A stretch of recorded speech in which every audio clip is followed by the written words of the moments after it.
Welcome back, guys. In the previous two parts we modeled and shaded our Beetle, and now we'll set the movements of the different parts and connect them to the controllers that we use to animate it. Let's begin by connecting all the horns first. We need the rotation, and that comes from the origin point position. If yours is placed somewhere else, you can adjust it from here and put it at the beginning of the horns. I'll add cylinder, which I'll use for the controllers. You can add whatever object you like or curve, anything will do the job. So I'll add a few modifiers to make it more appealing. Then we'll array it 5 times for each pair. Apply it and separate it from the P menu so they are all different objects. Check the side panel and we can see that we need the Z rotation here. I'll add a driver, and if the menu goes away you can bring it back like that. It's the same thing here on the side. Put it right there, that's all we need to see for now. I'll pick the first cylinder and we can see that they are connected already. It may look off, and that's because of the origin point. It has to be at the center of the world where our 3D cursor is now, so I'll move it there. We can actually do that with all of them at the same time. Now these things work better, but the problem is that it's on the X-axis by default, and I want to use the Y location. We can change this like that, and it works the way we want. The other thing is that now moves freely, but I want to lock it on the Y only to be easier to play with, so I don't have to press Y every time after G. Just grab it and move it up and down. We can do this with a constraint, limit location. If we lock everything, we can't move it at all. We are working on the negative values, so I'll offset this a little bit on the minimum Y. And now it's all good. Setting the amount we want this thing to open. And we completed the first one.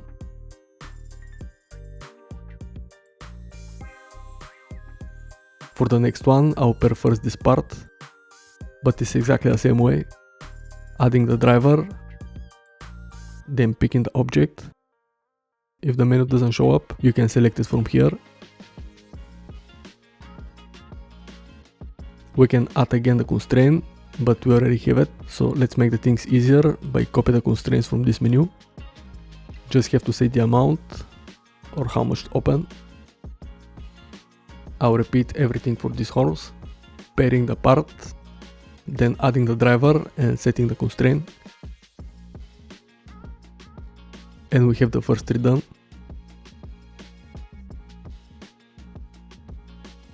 This one will be a little bit different. Here I want to use the Y location because the Z don't look as good as on the others. Looks strange, like the opening is wrong. But with the Y we have this nice spin around the main claws. So I'll make sure the origin is where I want to be. Then add the driver and connect it with the 4th cylinder. But here we have this problem that the claws are opening when I move the controller up, but I want it down same as the others. This is easy to fix by editing the expression of the driver. If you put times -1 there, it will flip the direction. And we have it the way we want it. The other thing I want to fix is the base. I want this to stay firm, like it's attached there. So I'll hook these vertices to the empty and they will stay there no matter what. As long as the empty is there, of course. But that's how we did in this nice revealing on top. So let's finish it by adjusting the controllers.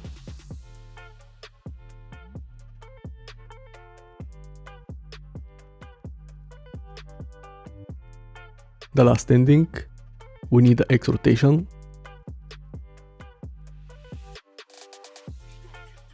And we have the same issue where we have to change the driver expression. This time is because I want to close them when move the controller down, not to open. And that's because I wanted the default position to be maximum open up before it hit the floor. And in order to fix it, I had to apply the rotation first on the way the claws was open. Then I added the driver, reverse it, and did all the other things.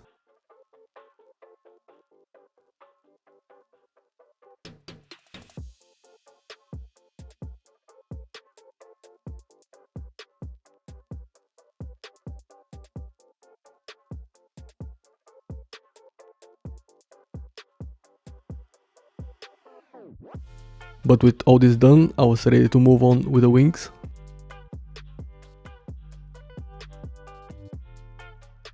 The clause was with rotation only, but the way we did this is different. We use shape keys here and we have to set the shrink wrap modifier first. I'll pick the body and use the project wrapping method. Changing the mode to outside to make it better. Enable the negatives with the positive both enabled.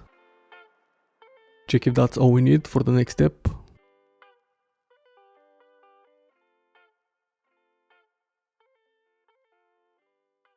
Add the two shape keys, and with the second selected, I'll go to edit mode and start folding the wings. Try to put them as close as possible to the body and bend them in a way that will look nicely when we animate them.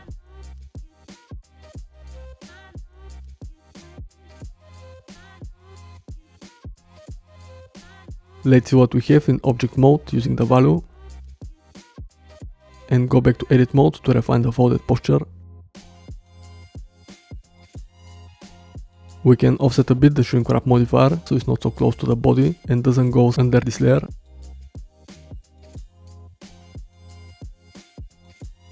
The limit is also a thing that will help us to fix some of this bad mesh.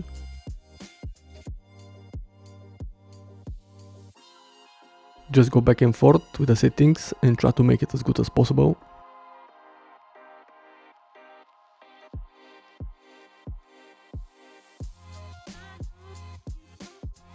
If that happens with the values, you can always move some vertices and try another place to do it better. We are using the same technique on the other wings with the shrink wrap.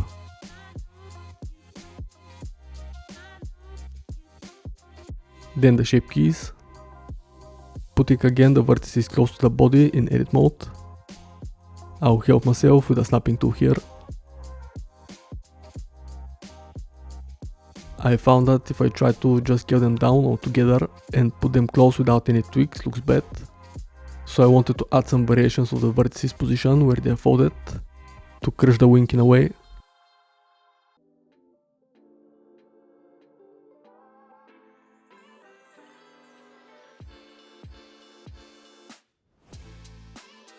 Just add a little bit of chaos there and it looks better when they fold.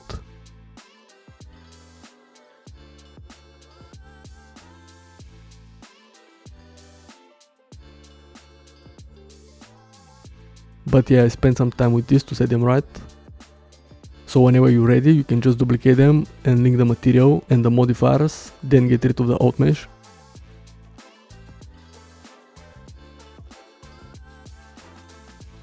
So we got both wings, which you can still tweak later if there is something you missed. But I'll duplicate 3 of these controllers and offset them in edit mode, so the origin stays where we want it, at the center. Then I'll add a driver to the shape keys and connect it like we did with the horns.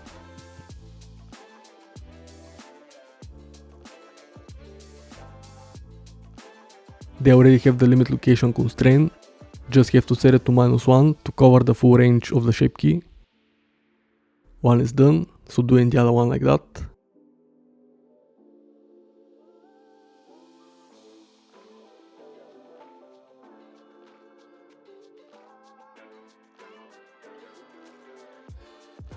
And for the frames of the wings, we can just copy and paste the same driver, so they both affected with the same controller.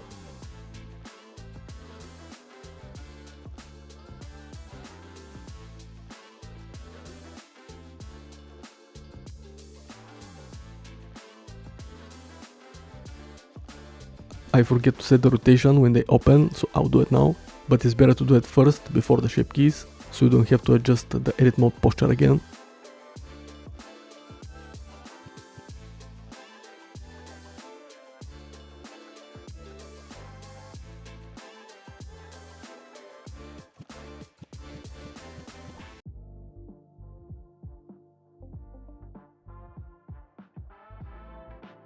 So we have the wings done and we are making the shells.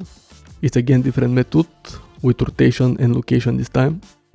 This one is very helpful because you can use it for all kind of movement, including the scale, and do it with multiple objects and keyframes. Let me set the origin point, because at the moment it's not where I want it. I need it right there to this vertex. So I'll bring the 3D cursor there, then the origin. So we can rotate it like that. Pair the frame.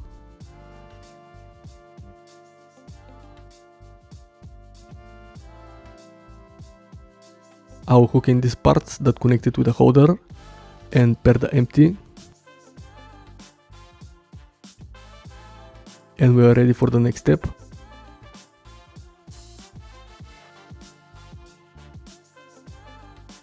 Make sure you're on the first frame, then add a keyframe on location and rotation. Offset with 20 frames for the length of the movement, and let's set the position when they're open.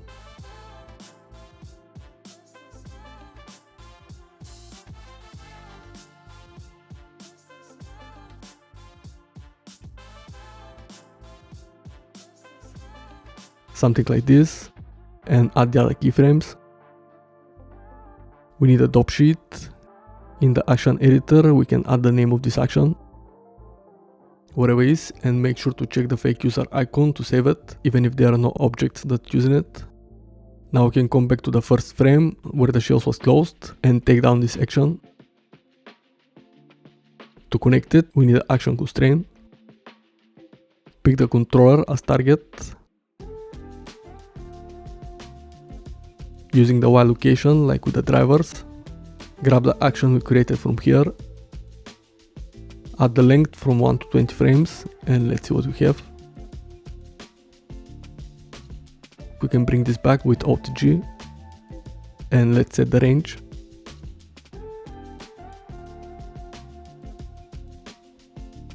We were using the negatives, so it should be fine now. Do some testing, but just like that we already have the horns, the wings and the shells ready. We only have to set the legs and the walking cycle. For them we are using armature and we'll do some rigging. Tweak the viewport display of the bone to make it easier to work with.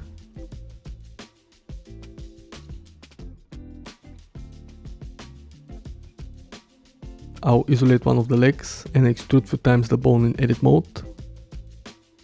Put the ends in the place of the joint where the legs bend. Extrude one more on a side like that and clear the parent to separate it. We'll use this one to control the rig, so let's jump to the pose mode, selecting the previous bone, then set the inverse kinematics with Shift I. So we have this rig, and we just have to pair the separate parts to each of the bones, switching between the modes.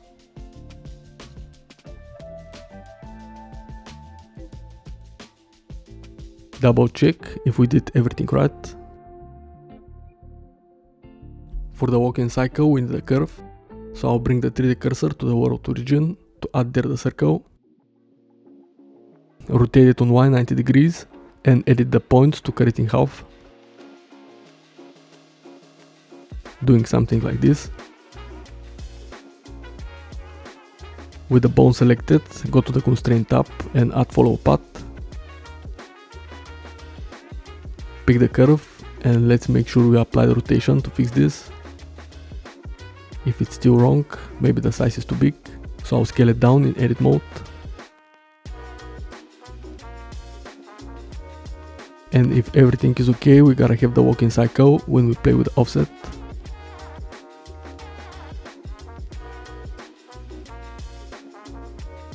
Checking it, and we can see that this bone is going up too much, messing with the body, but we can lock this axis in pose mode.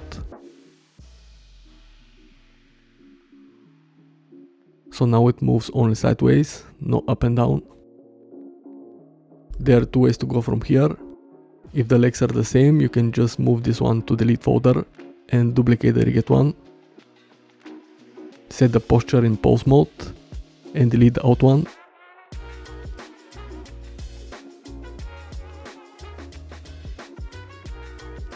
The other way, if the legs are different, is to duplicate the rig. Disable the follow path constraint to adjust the bones in edit mode.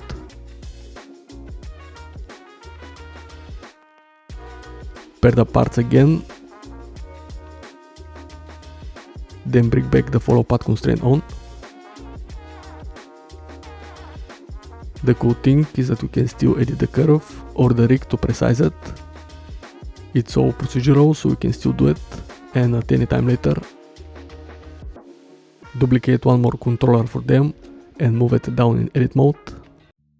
Put the offset to 0 and add the driver with the Y location and the object target. Something happens and that means it's connected, but it's just a fraction of what we need. That's because the offset is from 1 to 100 and we have just one in the location constraint. To fix this, we'll add times 100, and now for this 1 meter distance we'll do the whole cycle. But we have just one step and I want to make 3, and you can put times 300 to the expression, but I'll set it from here, and that's all we need. For the other legs I only have to copy and paste the same driver.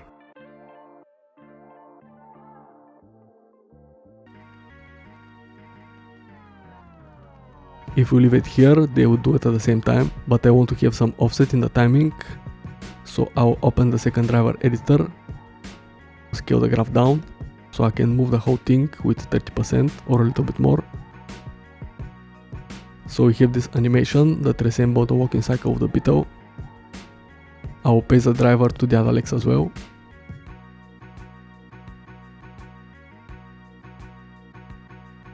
Here I'll move it with 60%, so they all have around 30 differences. And that's how we make it work with just one controller. The only thing left is to set in the other side, so I'll get rid of the mirror modifier on each part. Select only the legs and the rigs, duplicate and flip them. Select all 3 bones with a constraint at the same time and bring back the driver editor. Pick the 3 offsets from the side menu and moves everything with 50%. If we check, it should work as we expected. And again, we can come back and edit some of the bones if they're going under the floor, for example, or tweak anything else to work fine for the animation we're doing next. But that's how we make all the movements of the Beetle and connect them to the controllers. So hope that was helpful and you like it what we did in this third part. And if you're still here, I'll see you in the final one, where we'll play with the controllers, set the keyframes and adjust the graph editor to bring our Beetle to life. Thanks for watching.